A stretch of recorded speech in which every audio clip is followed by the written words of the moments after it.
रुक करेंगे मध्य प्रदेश और छत्तीसगढ़ की अहम खबरों की ओर। मध्य प्रदेश के मुख्यमंत्री डॉक्टर मोहन यादव ने कोलकाता में उद्योग जगत के दिग्गजों से मुलाकात की। इस दौरान उन्होंने मध्य प्रदेश में निवेश की संभावनाओं और कारोबारी साझेदारी पर भी चर्चा की। वहीं उन्होंने बैठक में textile, IT, manufacturing, fund processing और रिन्यूएबल एनर्जी जैसे क्षेत्रों पर ध्यान देने की बात भी की। इसके साथ ही सीएम यादव ने इंटीग्रेटेड लैंड बैंक, औद्योगिक कॉरिडोर और नई 18 निवेश नीतियों की भी जानकारी साझा की।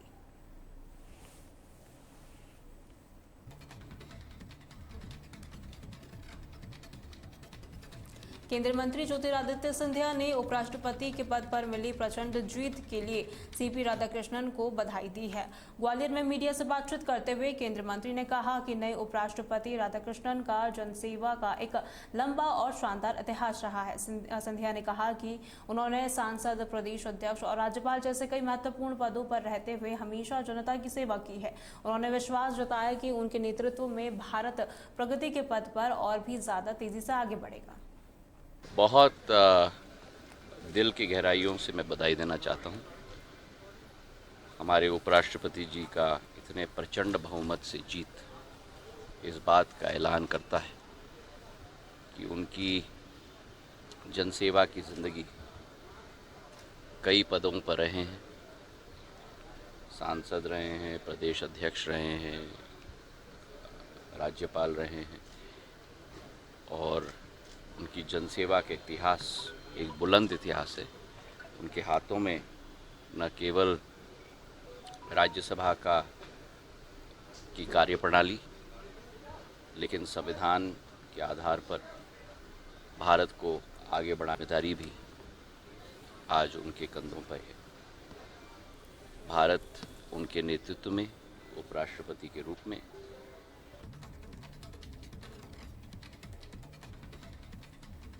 छत्तीसगढ़ में बाघों की संख्या में पिछले 3 सालों में दोगुनी बढ़ोतरी हुई है। छत्तीसगढ़ राज्य वन जीव कल्याण बोर्ड की 15वीं बैठक में ये जानकारी दी गई है। 2022 सर्वे में जहां बाघों की संख्या 17 थी, वहीं अप्रैल 2025 तक बढ़कर 35 हो गई। मुख्यमंत्री साय ने इस बढ़ोतरी पर खुशी जताते हुए कहा कि ये इस बात का प्रमाण है कि राज्य में वन जीवों के संरक्षण की दिशा में संतोषजनक काम हो रहा है।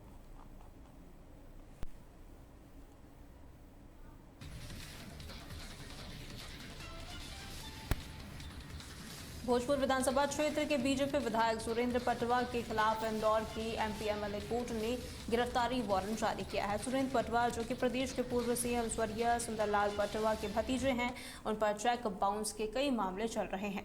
कोर्ट ने सीबीआई और एसीबी के विधायक को गिरफ्तार कर कोर्ट में पेश करने का आदेश दिया है। इससे पहले भी उनके खिलाफ गिरफ्तारी वारंट जारी हो चुके हैं।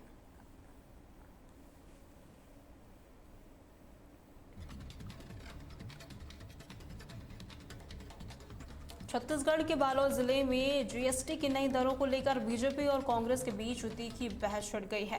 जीएसटी परिषद ने कर प्रणाली को सरल करते हुए 2 स्लैब 5% और 18% लागू किए हैं, जबकि लग्जरी आइटम के सामानों पर 40% कर लगाया गया है। बीजेपी ने इन सुधारों को जनता और छोटे व्यापारियों के लिए राहत भरा कदम बताया है और कांग्रेस की पुरानी नीतियों को जटिल करार दिया है और साथ ही कांग्रेस इसे अपनी जीत बताते हुए इसे जीएसटी 1.5 कह रहा है। हालांकि दोनों ही पार्टियां इन सुधारों का श्रेय ले रही है। माननीय नरेंद्र मोदी जी के द्वारा जीएसटी जो नियम है उसमें संशोधन किया गया। नई जीएसटी नीति आई है जिसमें जीएसटी के 2 स्लैब जो थे 28% का स्लैब और 12% का स्लैब खत्म कर दिया गया है। उसकी जगह अब खाली 5% का स्लैब और 18% का स्लैब रहेगा, जिसमें करीब करीब आम नागरिकों को 10 से 20% का फायदा होगा टैक्सेशन को लेकर, जिससे मैं छत्तीसगढ़ के सारंगढ़ जिले की ग्राम पंचायत बूंदा में पंचायत सचिव सुनील तिवारी पर गरीबों का राशन हड़पने का गंभीर आरोप लगा है। ग्रामीणों के मुताबिक शासन के आदेश के बावजूद 3 महीने का चावल आधे से ज्यादा हितग्राहियों को नहीं दिया गया है। ग्रामीणों ने बताया कि पंचायत सचिव पिछले 15 से 20 सालों से बूंदा में तैनात हैं और उनकी कार्यशैली में ग्रामीण काफी परेशान है। आरोप है कि सचिव ने केवल कुछ प्रभावशाली लोगों को ही राशन दिया है और सैकड़ों गरीब परिवारों का राशन हड़प दिया है। लेकर के आए थे चावल के विषय में। अब बताएंगे क्या है मामला। 3 महीना के चावल जो पंचायत लाए रही से वो में के आधा चावल ला विक्रेता के द्वारा वितरण किया गई और आधा चावल ला सचिव के द्वारा गमन कर दिया गया। गांव वाला आधा चावल जब झोंके बर गिन तो जून जुलाई अगस्त तक वो चावल ला वितरण किया नहीं गई। जब सितंबर में चावल आई तो सरपंच सचिव के द्वारा गांव में बुनियादी करवाए गई कि चावल लेबर रहा कह के। तो हम जोन जोन मन नहीं पाए रहे पुराना आदमी मन जब चावल लेबर गए सोसाइटी ला तो वहाँ सरपंच सचिव द्वारा कहा गई कि आप मतलब पुराना चावल दिया नहीं जाए, सितंबर के चावल ला लिहा तो लेवा और नहीं ले था। छत्तीसगढ़ के महासमुंद जिले के चिरको गांव में ग्रामीणों ने कोटवार दुधनाथ कुर्रे के खिलाफ कलेक्ट्रेट को ज्ञापन सौंपा है। ग्रामीणों का आरोप है कि कोटवार ने गांव के रंगमंच पर कब्जा कर रखा है और इसके खिलाफ पहले भी कई शिकायतें दर्ज कराई गई है, लेकिन कोई भी कार्रवाई नहीं हुई है। उन्होंने चेतावनी दी कि अगर कोई ठोस कदम नहीं उठाया गया तो वे उग्र आंदोलन करेंगे। ग्रामीणों ने अपने आवेदन में बताया कि कोटवार की वजह से पिछले 10 सालों से गाँव में लगातार अशांति बनी हुई है। ग्रामीणों ने ज्ञापन में प्रशासन को 7 दिनों का अल्टीमेटम दिया है और कहा है कि अगर इस अवधि में कोई कार्रवाई नहीं हुई तो वे स्कूल, आंगनबाड़ी, राशन दुकान और स्वास्थ्य केंद्र सहित कई सरकारी सेवाओं को बंद करके विरोध प्रदर्शन करेंगे। मैं जवाहर साहू ग्राम चिरको से आज हमारे गांव के निलंबित कोतवाल दुधनाथ कुर्रे द्वारा किए जा रहे कुकृत्य के संबंध में जनपद सदस्य सभापति रोशन पटेल, ग्राम पंचायत सरपंच खेमराज भट्ट, लोकनाथ साहू ग्राम विकास समिति के साथ साथ अनेक लोग कलेक्टर ऑफिस में आए हैं। दुधनाथ कुर्रे द्वारा 2016 में उस रंगमंच के जो सामने जगह है उसको कब्जा किए थे। गांव वाले शिकायत किए, तत्कालिक एसडीएम, तहसीलदार, आरआई पटवारी द्वारा उस डीपीसी को तोड़ा गया और उसको समझाई दी गई थी कि भविष्य में इस प्रकार से कुकृत्य करोगे तो पद से चले जाओगे। कुछ साल बाद दुधनाथ चुप रहा। उसके बाद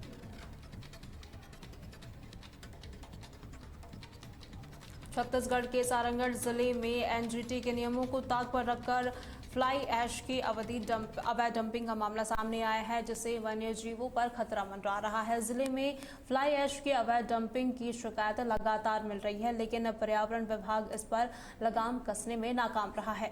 राख सड़कों के किनारे, खेतों और यहां तक कि जंगलों में भी डाली जा रही है, जिससे पूरे जिले का वातावरण प्रदूषित हो रहा है। स्थानीय सरपंच को पैसे का लालच देकर फ्लाई ऐश माफिया इस काम को बिना रोक टोक के अंजाम दे रहे हैं। इस जहरीली राख के कारण आम आदमी का जीना मुहाल हो गया है। धारीलाल चक। कहाँ से हो आप? मलदा। ये कौन सा जगह है? ये बंजारी मलदा। मलदा। क्या काम करते हो आप? गाड़ी चलाते। क्या लेके आए हो गाड़ी में आपका? Fly ash. कहाँ से आया है? डीबी से। डीबी से। और कहाँ खाली करना है? ये मलदा में। मलदा में। पर्ची वर्ची रखे हैं वहाँ का? डीबी का? डीबी का पर्ची। डीबी का वहाँ काटा पर्ची है। कटा पर्ची है। हाँ। और कहाँ खाली करना है उसका पर्ची? उसका कुछ नहीं है, खाली काटा पर्ची मिलता है बस। क्या नाम है? नरेंद्र कुमार। ये कौन सा जगह है ये मलदा है। अच्छा, ये यहाँ क्या काम चल रहा है? यहाँ फ्लाई ऐश पट रहा है। यहाँ कौन पटवा रहे हैं यहाँ फ्लाई ऐश? राजू अग्रवाल। राजू अग्रवाल। तो कहाँ से आ रहा है? कौन से प्लांट से आ रहा है fly ash? DB power plant से। डीबी पावर प्लांट से। तो क्या कुछ मिलता है यहाँ आप लोग को? क्या काम करते हो यहाँ पे? भैया हम लोग तो ऑपरेटर हैं। ऑपरेटर हैं? और उससे तो ज़्यादा हम लोग को पता नहीं है इसका कारोबार। आते हैं, गाड़ी आता है, खाली करते हैं, चलाते हैं बस। अच्छा, क्या गाड़ी चलाते हैं आप? कोपलेन। पोकलेन को। लाइसेंस है आप? मध्य प्रदेश के ग्वालियर चंबल क्षेत्र से एक हैरान कर देने वाला मामला सामने आया है, जहां एक साधारण कुक हेल्पर रविंद्र सिंह चौहान को आयकर विभाग ने 46 करोड़ रुपए का नोटिस भेजा है। रविंद्र की मासिक आय केवल 8 से 10 हजार रुपए है। जांच में सामने आया कि उसके दस्तावेजों का इस्तेमाल करके दिल्ली में एक फर्जी खाता खोला गया था, जिससे ये बड़ा लेन देन हुआ है। रविंद्र ने इस धोखाधड़ी के खिलाफ अब ग्वालियर हाईकोर्ट में याचिका दायर की है। भिंड के रहने वाले हैं और ये मेहरा टोल प्लाजा पर मैस हेल्पर के रूप में काम किया करते थे। साल 2019 से लेकर 2023 तक इनने काम किया है। इनके पास अभी अप्रैल 2025 में एक नोटिस आया है इनकम टैक्स डिपार्टमेंट का, 46 करोड़ 18 लाख लगभग का नोटिस है। वो नोटिस इंग्लिश में होने की वजह से इनके घर का कोई व्यक्ति उसे समझ नहीं पाया। ये पुणे में नौकरी कर रहे थे। उसके बाद दूसरा नोटिस जब जुलाई के महीने में इनके घर पर आया तो इनकी वाइफ ने इन्हें फ़ोन करके बताया कि ऐसे ऐसे घर पर नोटिस आया है। तब ये वहाँ नौकरी छोड़कर हमारे पास आए वो नोटिस लेकर। तो हमने बताया कि जैसे इनकम टैक्स डिपार्टमेंट का नोटिस है और आपके द्वारा ये लेन देन किया गया है। फिर हमारे द्वारा इनकम टैक्स डिपार्टमेंट में अप्रोच किया गया तो इनकम टैक्स डिपार्टमेंट ने बताया कि आपके खाते से लेन देन हुआ है। मामला ये है, मामला जब समझ में आया 2025 में जब लेटर आया, पहला लेटर अप्रैल के अंदर आया है। तो अप्रैल के अंदर लेटर पहला लेटर में मैंने उनको समझा नहीं कुछ, मेरे घर पे इतना कोई पढ़ा लिखा नहीं है तो हमने लेटर का ध्यान नहीं दिया। जब दूसरा लेटर जुलाई में आया तो हमने नौकरी छोड़कर आए पूना के अंदर से, और लेटर को हमने जाके वकील साहब को दिखाया। वकील साहब ने बोला कि इनकम टैक्स का लेटर है, 46 करोड़ 18 लाख का आपका लेन देन है इसमें, और ऐसे ऐसे ये आपका मैनेजर साहब से पता किया, बैंक मैनेजर साहब से बोला कि उत्तम नगर में आपका जो खाता है दिल्ली में, और उसमें आपके नाम से फर्म बनी हुई है, सौम्या इंटरनेशनल ट्रेडर्स कंपनी बनी हुई है। ये मध्य प्रदेश के दतिया जिले में कलेक्ट्रेट ने भांडेर के सामुदायिक स्वास्थ्य केंद्र और पोषण पुनर्वास केंद्र का निरीक्षण किया। इस दौरान उन्होंने अस्पताल में फैली गंदगी, अव्यवस्थित संसाधनों और लापरवाही पर गहरी नाराजगी जताई। कलेक्ट्रेट ने अस्पताल प्रशासन को 1 महीने के अंदर सभी व्यवस्थाएं सुधारने की सख्त चेतावनी दी है। निरीक्षण के दौरान उन्होंने मरीजों के लिए बेहतर उपचार सुविधाओं, साफ सफाई और जरूरी उपकरणों की कमी पर चिंता व्यक्त की है। उन्होंने अधिकारियों को निर्देश दिया कि मरीजों के लिए नया वेटिंग रूम बनाया जाए, पुरानी मशीनों को ठीक कराया जाए और इन्वर्टर जैसी जरूरी सुविधाएं उपलब्ध कराई जाए। जो रोगी कल्याण समिति की बैठक भी आज रखी है, इसके साथ साथ ही जो हमारा अस्पताल है उसका निरीक्षण भी किया गया, अस्पताल की व्यवस्थाएं देखी गई, कैसी लगी और संबंधित को निर्देशित किया गया है। बहुत सारी व्यवस्था जिसमें ज़रूरत है वो सभी व्यवस्थाओं के लिए बताया गया है। जैसे कि अस्पताल में एसी की व्यवस्था है, जो वेटिंग रूम है उसको नया बनाना, पुराने एएनसी है उसको ठीक करना एवं इन्वर्टर लगाना, बहुत सारी व्यवस्थाएं बताई है। और अपेक्षा है कि अगले 1 महीने में हम लोग इसको इम्प्रूव कराएंगे। 1 से 2 महीने में, दिवाली के पहले काफ़ी अच्छा है।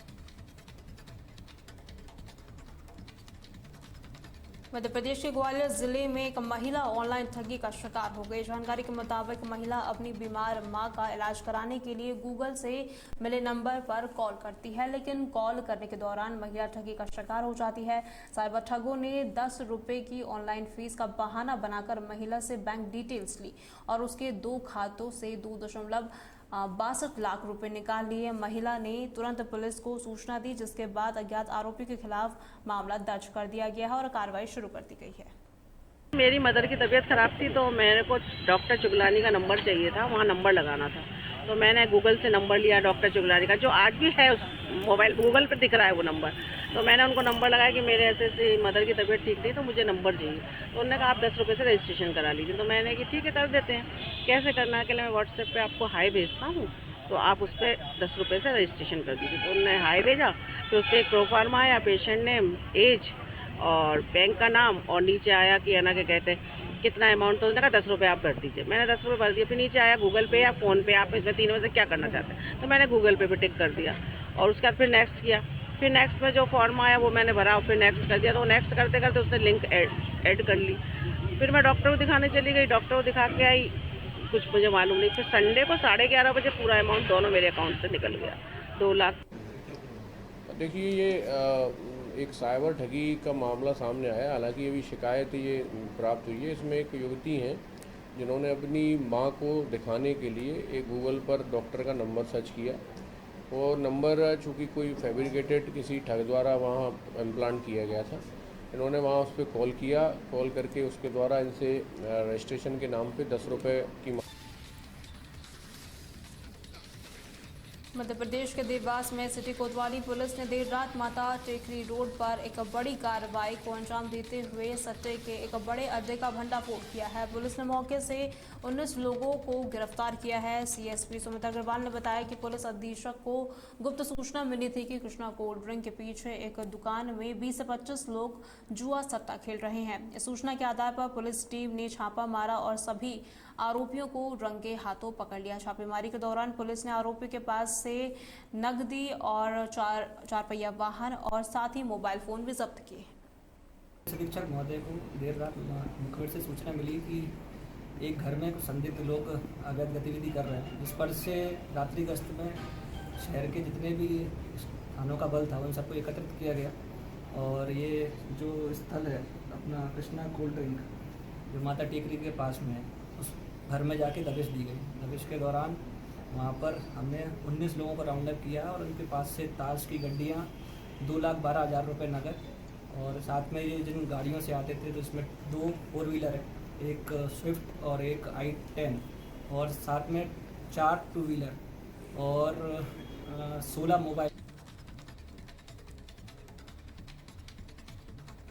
ग्वालियर के सिरोल इलाके में एक महिला ने अपने पति पर गंभीर आरोप लगाए हैं। महिला का कहना है कि उसका पति उस पर एक हमले के मामले में समझौता करने का दबाव डाल रहा है और ऐसा न करने पर एआई का इस्तेमाल करके उसकी अश्लील तस्वीरें और वीडियो बनाकर रिश्तेदारों को भेजने की बात कर रहा है। महिला ने बताया कि उसने 2 साल पहले आर्य समाज मंदिर में अरविंद से शादी की थी, लेकिन बाद में पता चला कि वो पहले से ही शादीशुदा है। जब पीड़िता ने इस धोखे के बाद अलग होने का फैसला किया और सिरोल थाने में शिकायत दर्ज कराई तो अरविंद ने उसे अपनी गाड़ी से टक्कर मार दी। इस मामले में वो जेल भी गया था। जेल से छूटने के बाद अब वो महिला को एआई से बनाई गई अश्लील तस्वीरों और वीडियो से ब्लैकमेल कर रहा है। ब्लैकमेलिंग की शिकायत लेके आई हूँ। हमारे हस्बैंड हैं जो वो एआई से मेरे फोटो मतलब ऐसे गंदे करके न्यूड पिक बना के वायरल कर रहे हैं और उनकी जो जीएफ है पूजा परिहार जो कि अजयगढ़ की है, फिलहाल निवास वो ग्वालियर में करती है, जो उनकी जीएफ है और उसको एक बेटा है इसका और इसकी पहली वाइफ भी है जिसकी शिकायत मैंने 2024 में करी थी। उसके बाद जैसे हम थाने से बाहर निकले तो गाड़ी चढ़ा दी थी अरविंद ने मेरे ऊपर। फिर उसके बाद अभी वो जेल से निकल आया तो अभी पोस्ट पे पोस्ट करते जा रहा है और मतलब हमारे गाँव वालों को मतलब आपत्ति ऐसे मतलब बहुत गंदा गंदा लिख रहा है। जी आज जन सुनवाई के दौरान एक महिला अपना एक लिखित शिकायत आवेदन पत्र लेकर आई थी जो थाना सिरौल से संबंधित था। महिला का ये आरोप था कि उसका पति जो है वो अभी उसको अश्लील उसके फ़ोटो और वीडियो बनाकर ब्लैकमेल कर रहा है, परेशान कर रहा है और महिला और पति का पहले से भी विवाद चला रहा है, दोनों का पति पत्नी का विवाद है और अभी उसका पति उसको दोबारा परेशान कर रहा है तो उसमें आवेदन प्राप्त कर लिया गया। उज्जैन में 4 दिन पहले क्षिप्रा नदी में कार गिरी थी, उसमें सवार 2 लोगों के शव मिल चुके थे। वहीं उस कार में सवार तीसरे पुलिसकर्मी महिला कांस्टेबल आरती बाल का शव मिल चुका है। मंगलवार को पुलिस और एनडीआरएफ की टीम ने उस जगह का फिर से मुआयना किया जहां से कार गिरी थी। खोजबीन के लिए एनडीआरएफ के जवान ऑक्सीजन सिलेंडर के साथ पानी में उतरे जहां उन्हें 15 फीट की गहराई पर कार दिखी थी। लगभग 50 मिनट तक चले रेस्क्यू ऑपरेशन के बाद आरती पाल का शव रेस्क्यू किया गया।